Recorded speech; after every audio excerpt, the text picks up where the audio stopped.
O século XV marcou a expansão marítima. Dominar as águas em suas promissoras novas terras era dominar a rota comercial e garantir poder econômico e político aos reinos. Navegar era preciso. Foi assim que em 1500 Pedro Álvares Cabral chegou ao Brasil liderando uma frota de potentes caravelas. As caravelas, desenvolvidas pelos portugueses, eram navios velozes e fáceis de manobrar. O seu casco era feito de carvalho e suas grandes velas, bem como todo o cordame, eram feitas de cânhamo. Esse casaco é feito de cânhamo. A fibra do cânhamo é muito mais resistente que o algodão. Por isso, durante séculos, ele teve um papel decisivo no poderio econômico de reinos como Portugal, Espanha, Inglaterra. Todos investiram em cultivar nas suas colônias a planta responsável pela fibra do cânhamo.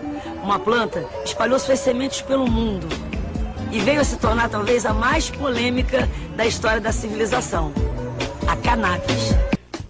A cannabis convive com o homem há pelo menos 10.000 anos, desde a descoberta da agricultura no Velho Mundo.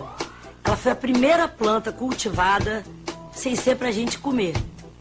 Da fibra do cânhamo, os nossos antepassados aprenderam a fazer cordas, tecidos e mais tarde papel. Desde que os chineses inventaram o papel, o cânhamo foi utilizado para sua fabricação. Também Gutenberg, o inventor da imprensa, imprimiu seus livros em cânhamo.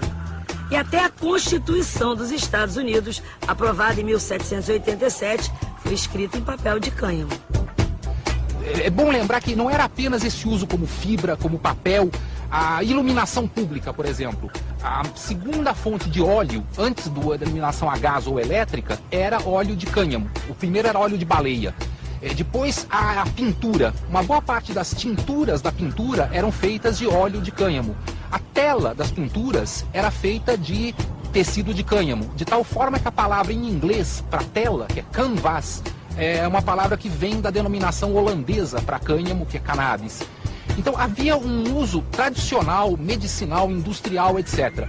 Além da importância econômica e cultural que teve na Europa, a cannabis também era conhecida pelos seus potenciais medicinais. Num livro chinês de fármacos, datado de 2737 a.C., a resina do cânhamo aparece indicada para diversos males. Também a medicina indiana receitava a cannabis como analgésico, anticonvulsionante, expectorante e afrodisíaco. O uso mais tradicional na antiguidade era a cannabis ou seus derivados ingeridos, seja na forma líquida ou mesmo sólida. Eram usos tanto para fins, enfim, de consolo da dor, como para apaziguar náuseas, como antinauseante, e particularmente para afecções gastrointestinais, para, enfim, dores de estômago, diarreias, e servia, enfim, como uma espécie de relaxante geral, né? Além desse uso tópico do óleo, por exemplo, nos mamilos de mulheres que amamentavam, era muito comum para rachaduras do mamilo se passar o óleo de cannabis. De certa forma, foram esses potenciais medicinais que fizeram a igreja se manifestar pela primeira vez contra a cannabis. Em 1484, o Papa Inocêncio VIII declarou o uso da cannabis um sacrilégio, porque a erva era usada pelos curandeiros que a Inquisição perseguia. 8 anos depois, ignorando esse sacrilégio, Cristóvão Colombo levou sementes de cannabis para plantar nas novas terras espanholas. 2 séculos depois, a Inglaterra ia fazer a mesma coisa numa certa ilha do Caribe. Em 1670, a coroa inglesa invadiu a Jamaica e levou para lá uma enorme quantidade de escravos africanos. O objetivo inglês era transformar a ilha numa grande plantação de cannabis e garantir a sua autossuficiência em linho cânhamo. Com o passar do tempo, a cannabis acabou se tornando uma questão de identidade na Jamaica colonizada. A Jamaica ficou conhecida pelo Rastafari, que é uma forma de vida, uma regra, com muitas características do judaísmo, do cristianismo, e ainda hoje alguns dos seus adeptos utilizam a cannabis em rituais de limpeza e purificação, mas de forma controlada. O Rastafari surgiu em 1930 com a coroação do Rastafari Makonnen, que alegava ser descendente direto do rei Salomão.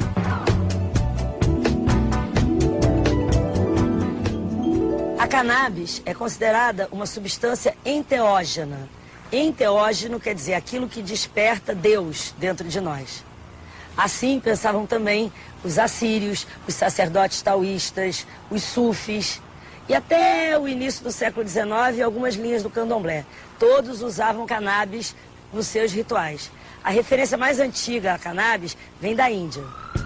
Nos livros sagrados do hinduísmo, os Vedas, escritos há 1500 anos antes de Cristo, a cannabis aparece como o alimento predileto do deus Shiva.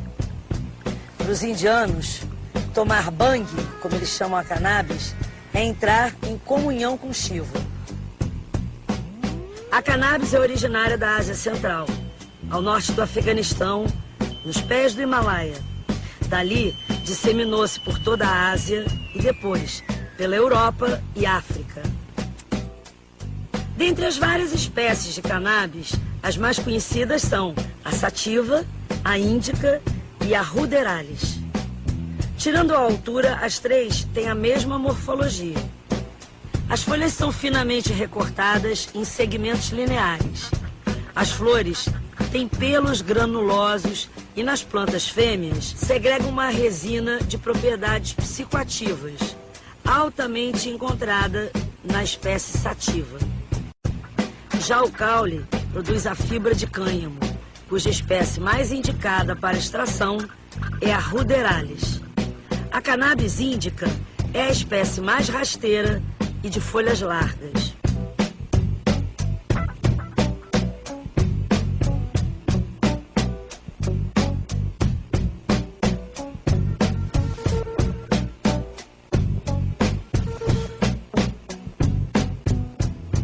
Em 1783, Portugal instalou no Brasil a Real Benfeitoria de Linho Cânhamo para atender a demanda internacional dos produtos à base dessa fibra. As primeiras fazendas de linho cânhamo foram instaladas no sul do país, mas a coroa também financiou hortos no Pará, Amazonas, Maranhão, Bahia e no Rio de Janeiro. A cannabis talvez seja a única planta trazida para o Brasil tanto pelos portugueses quanto pelos escravos, vindo de Angola. E como eles costumavam fumá-la, ficou conhecida como fumo da Angola. No Brasil, até 1905, a propaganda dos cigarros Grimaud, que eram feitos à base de cannabis índica, garantia a sua eficiência no combate à asma, catarro, insônia, roncos e até flatos. Hoje em dia a gente ouve falar muito em descriminalização das drogas. O Júlio Adiala estava interessado na tese de mestrado dele justamente no contrário, em como essas substâncias que eram usadas com fins medicinais ou rituais viraram drogas, foram criminalizadas. Por exemplo, a cannabis, desde quando ela passou a ser criminalizada? A legislação que passa a proibir, né, as drogas no Brasil é de 1921. A partir daí a gente começa a ter uma série de proibições. E principalmente na década de 30 começa a haver uma repressão grande, vão haver expedições ao Nordeste para destruição de plantações, começa a haver muitas prisões já em função disso, e os jornais começam a noticiar como um problema, né? Um problema terrível, uma planta que existia e ninguém conhecia. Mas ela era usada livremente? Tem muitos registros que falam do uso da cannabis entre os escravos africanos. Gilberto Freire fala que nos canaviais nordestinos existia um uso, né, no período principalmente da entre-safra, daquilo que eles chamavam de liamba, diamba, maconha, pango, né, uma substância que era utilizada bastante pelos africanos. Esses nomes todos são nomes africanos para cannabis. Chamavam também de fumo de Angola, o que para muitas pessoas indicava a origem, né, dessa planta quando veio para o Brasil. E você acha que ela acabou virando também uma forma de resistência à desafricanização? Provavelmente sim. Por ter essa característica socializadora, né, não ser um consumo individual, ser um consumo em grupo, certamente ele contribuía para a manutenção de certas tradições, certos costumes. O próprio Edson Carneiro, que fala do uso no quilômetro do Palmares, diz que também era utilizada nos candomblés, então tinha uma ligação ritual também. O jamba sarambamba. Quando eu fumo a jamba, fico com a cabeça tonta e com as minhas pernas zamba. Fica zamba, mano.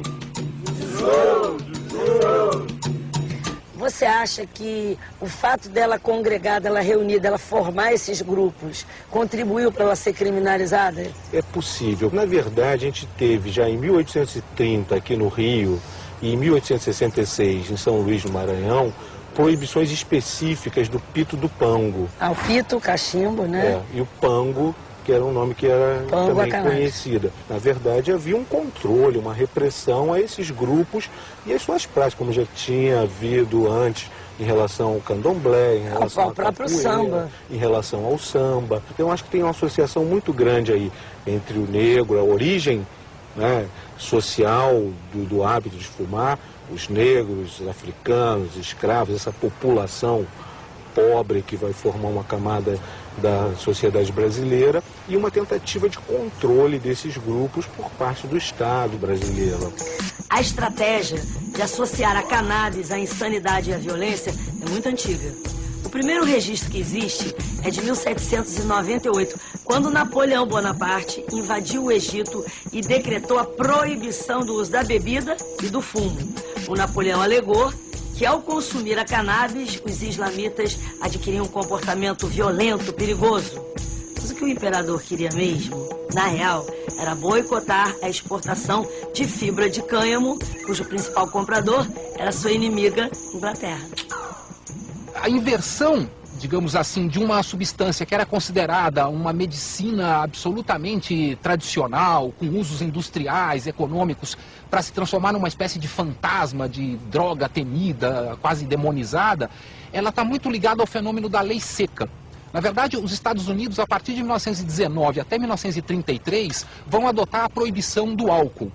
Isso é resultado de vários fatores, entre outros o puritanismo de certas vertentes protestantes que achavam que era preciso abolir qualquer fonte de tentação, no caso uma droga, e não geri-la de uma maneira, enfim, moderada, etc. Bom, a lei seca acaba em 1933. Com o final da lei seca, 4 anos depois vem a proibição da cannabis. Então ela preenche um pouco o vácuo de uma máquina repressiva que surgiu para combater os traficantes de álcool e também para a máquina policial, que perde um dos principais objetos, enfim, da sua ação, que era a perseguição ao comércio clandestino de álcool.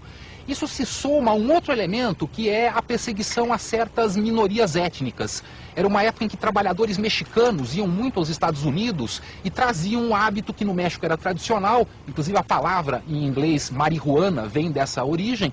Então o William Randolph Hearst, que era o famoso personagem que o Orson Welles depois se baseou para fazer o filme Cidadão Kane, ele tinha uma série de jornais que começaram a fazer essa campanha de forma sistemática.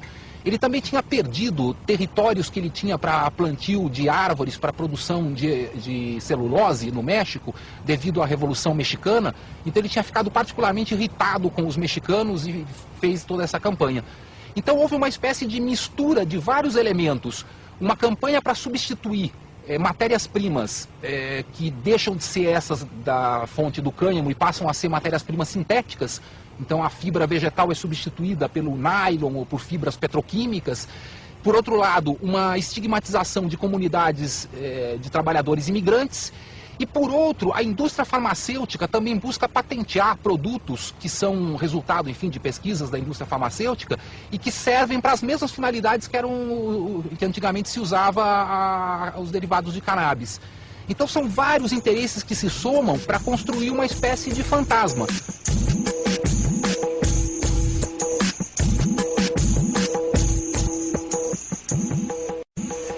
Que substâncias a cannabis contém que produz esses efeitos psicoativos? A cannabis ela contém mais do que 60 substâncias psicoativas, ou seja, que atuam no cérebro das pessoas. A principal de todas é o THC, que é uma substância que se liga em alguns receptores do cérebro e faz com que haja alteração da percepção do tempo, alteração da percepção do ambiente, alteração da atenção, alteração da memória. e alteração da percepção de forma geral. Só que outras substâncias, como por exemplo o canabidiol, que por algum motivo ela faz o efeito exatamente oposto do THC, também exerce de alguma forma uma eficácia psicoativa. Está presente na mesma planta. Exatamente. O veneno e o antídoto. Mais ou menos isso, quer dizer. Um estudo que foi conduzido na África do Sul mostrou que naquela região da África do Sul, as amostras da cannabis, elas não continham essa outra substância chamada canabidiol. Que apazigua isso, que acalma. Exatamente, ou seja, as pessoas naquela região tinham muitos sintomas psicóticos, muito fortes. E no Brasil? No Brasil, ela apresenta uma quantidade um pouco maior de canabidiol, que é essa outra substância, que parece que evita com que haja esses efeitos tão intensos. Como é que funciona quimicamente, mecanicamente? Chega uma substância tipo o THC. O que acontece dentro da cabeça da gente? No final da década de 80, alguns pesquisadores descobriram que havia um receptor em algumas regiões do cérebro, nos neurônios de algumas regiões do cérebro, em que o THC se acoplava, se ligava. Deus não iria criar um receptor no cérebro dos seres humanos para que um dia ele se encontrasse com o THC e falasse assim, ó, muito prazer THC, eu sou o receptor canabinoide e nós vamos nos encontrar aqui e agora vamos ter um efeito. A grande novidade no começo da década de 90 foi de que o nosso cérebro produzisse uma maconha endógena. A descoberta do sistema canabinoide abriu uma via não só para entender mais... Interessantíssima e nova. Exatamente, não só para entender os efeitos adversos do uso da cannabis, entender os efeitos eventualmente benéficos dessa substância e possibilidade de produzir novas medicações que podem beneficiar uma série de pessoas. A cannabis poderia ser usada com que outros fins medicinais? Tem uma indicação para glaucoma, tem indicação para... como eu já falei, assim, dores musculares, dores neuropáticas, ela tem indicação para outras condições também, como ansiedade, se for usado epilepsia. Epilepsia. Com HIV também. Com HIV também. Náuseas imensas em pessoas que fazem quimioterapia devido a câncer. Cada lugar. Eu sei como é difícil acreditar, mas essa porra um dia vai mudar.